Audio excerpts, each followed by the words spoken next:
start off. So, firstly, do you think it's a serious issue at the moment of traumatic brain injuries within the sport of ice hockey? There definitely has been a sharp incline, I'd say. And there has been a few things that have come up. I think there was one that was called head check or check your head or something like that. That they tried to raise a lot of awareness for it, and I'm not too sure it really kicked off that well. But I definitely have seen why, since I still play in the second tier of British hockey now, and I still see a lot of head injuries, and I don't think, in the nicest way, I don't really think it's going to change much. Is there a case where maybe you've witnessed or that you've been around where certain head injury has occurred, or have you experienced any incidences over the past few years? From my own experience, I had one when I was 12, and I think that was just mainly because of I don't really think that it was known. I didn't have a clue what concussion was when I was that age, and I was in ice hockey. You're only allowed to start hitting when you're 13. So I'd never hit or been hit before when I was 12, and we were put into a under-15s tournament. So guys were 2-3 years older than me, and I got absolutely crushed in the corner, just battling for a puck, and it was probably honestly one of the worst experiences of my life. Like I had a little bit of a headache, and I said to my coach that I had a bit of a headache, and he said take some tablets, and I said the same to my dad, and then he said just take some tablets, and it's no fault of their own, because I don't think we knew anything back then about it at all.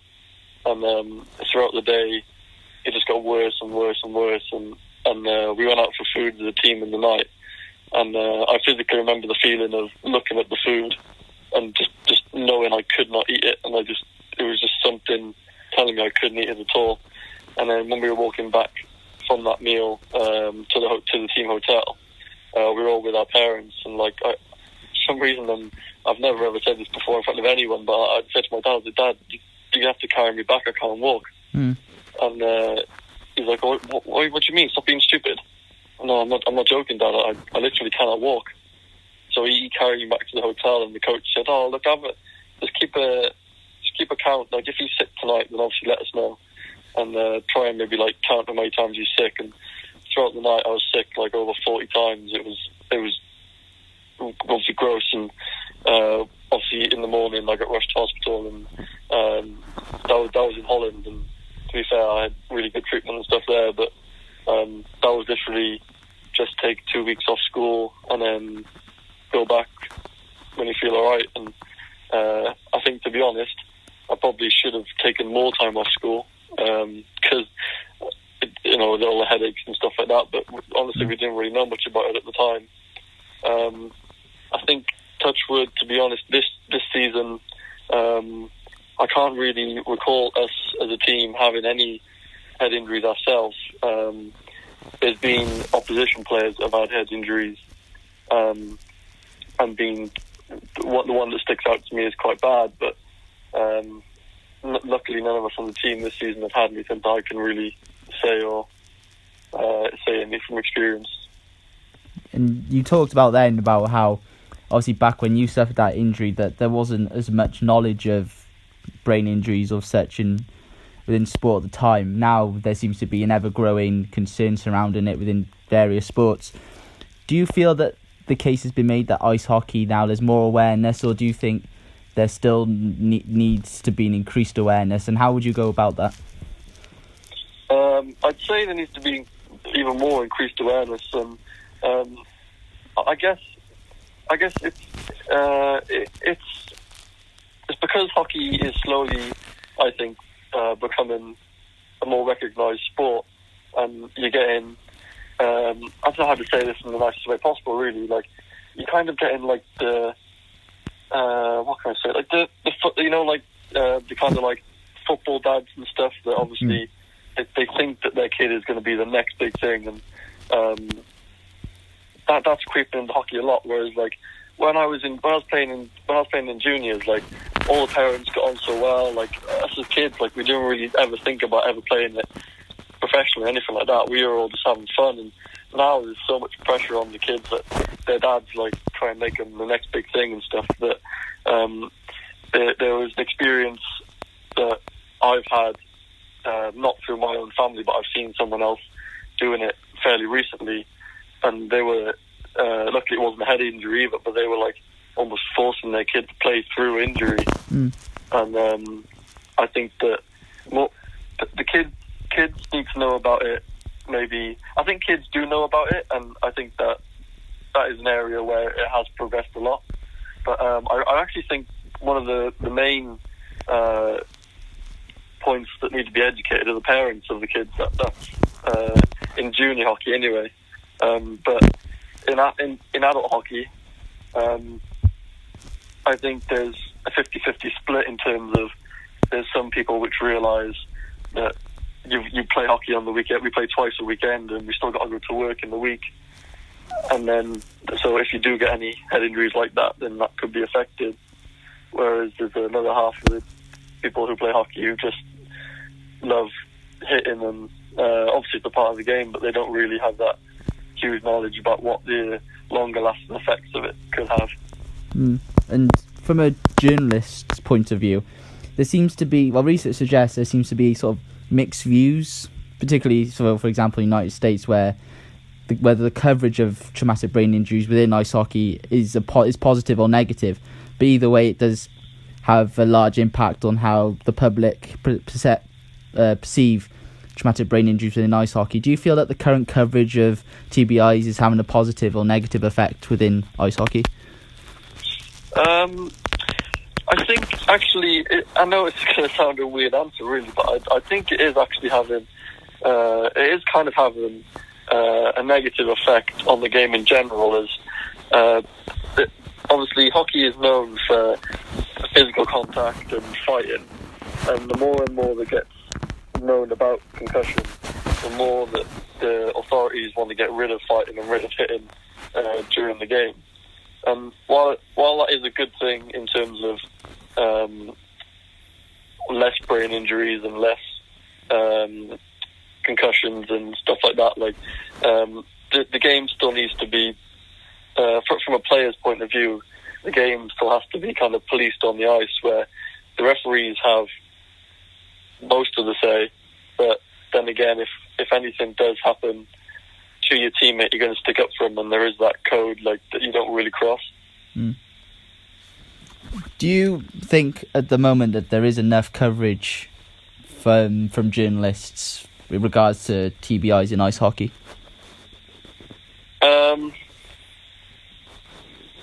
I'd probably say no, there isn't enough, to be honest.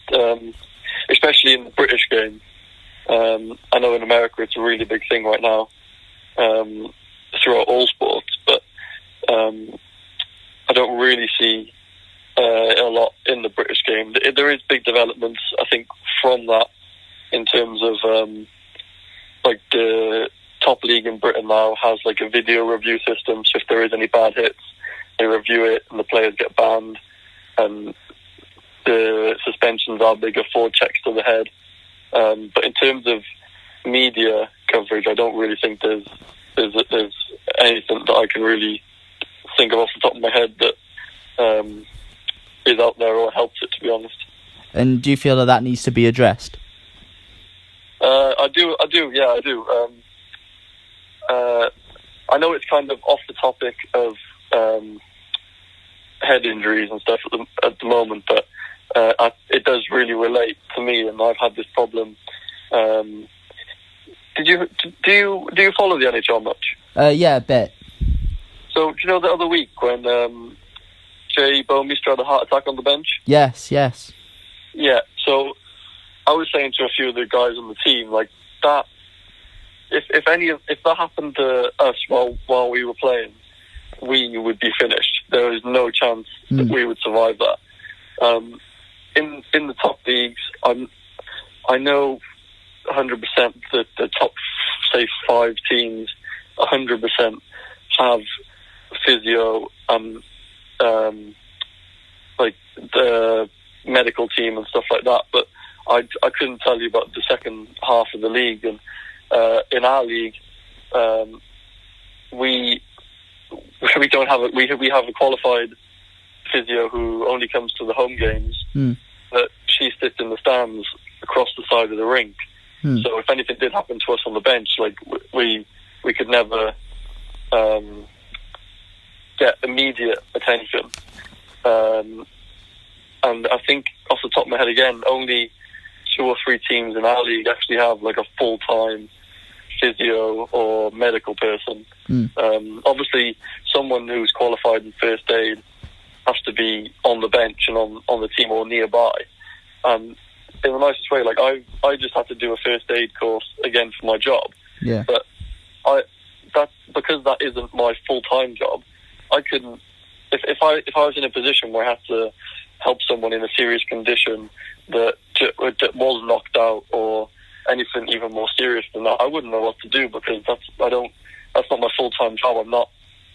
I'm not always knowing how to do that, and I actually have to do that just as a brief for the job in terms of if something happened, I can go and help someone. But there isn't, from what I would say, enough actual medical attention and stuff in hockey right now, because in the nicest way, like it's not a huge sport, so they don't. If they can almost cut corners paying people, then it's going to go ahead until that there is something dramatic happens, and then they realise they have to have something like that. Do you feel that perhaps media coverage could help draw them more positive attention, help maybe raise the name of ice hockey back home here in the UK, and therefore increase the amount of medical attention that perhaps is invested into ice hockey in the UK? Yeah, I certainly hope so. I mean, obviously the media over in America and stuff, and then the media that it's related to over here from what happened a couple of weeks ago with Bowmeister, it's definitely had some sort of effect, and it's definitely got people talking. Like, we've been talking about it a lot in the room, like I said, like if that happened and stuff. And I think if there was a lot more awareness in British media, then it definitely would have a positive effect. From a player's perspective, how do you feel the media could perhaps improve or increase their coverage, and how do you feel that they could help raise awareness of such medical issues or brain injuries and stuff within ice hockey? Yeah, it is quite a tough one, to be honest, but maybe just I think maybe just having like each individual team have to put out a post or something each week about the long-lasting effects, or almost it's a bit dramatic, I know, but maybe even just something like like the gambling and betting sites have to always put out every now and then when the fun stops. Like maybe something like that related to the long-lasting effects of head injuries, stuff like that. Like, I think personally, I've had long-lasting effects since my concussion, and it's not to do with. Look, I suffered for headaches for a while, but I don't think obviously much was known then. But again, if a kid did it now, I don't think people would know about it, to be honest. So what recommendation would there, or is there, if any, what would be the one recommendation you would make to any sports journalist out there covering ice hockey to maybe just draw attention to the issues of head injuries within ice hockey? Just say, this is how maybe you could get that message across to help raise awareness. What would be the one recommendation?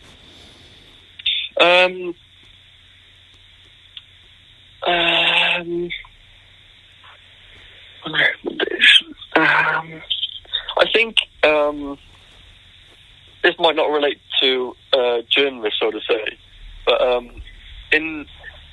and it kind of it's tough for the league you're kind of in, that news kind of gets around. But in terms of journalists actually helping player safety, maybe that comes across as if there ever is an injury or someone does get injured, over in America, obviously in NHL and stuff, they, whenever there's a player injury or something like that, they have to put a media, like a press conference almost out there, and say so and so is injured, but they can't actually. They're not allowed to specify what kind of injury it is. If it's waist down, they have to put lower body injury, and if it's waist up, they have to say upper body injury. Now that could go ahead to protect a lot of players on the ice in terms of other teams not knowing what you have, what previous injuries you may have had, and I know word gets around because guys know each other and move around and stuff. But that could help in terms of player safety. Yeah. But in terms of actually media out there, I'd probably have to just keep going back to that, the thing almost like the gambling thing, really. Yeah. Well, thank you very much for your time. I really appreciate it. Yeah, no worries, mate. Hope it all goes well. It was really good answers. Thank you. Yeah, hopefully it was okay for you anyway. So, yeah, it was great. Thank you very much. No worries.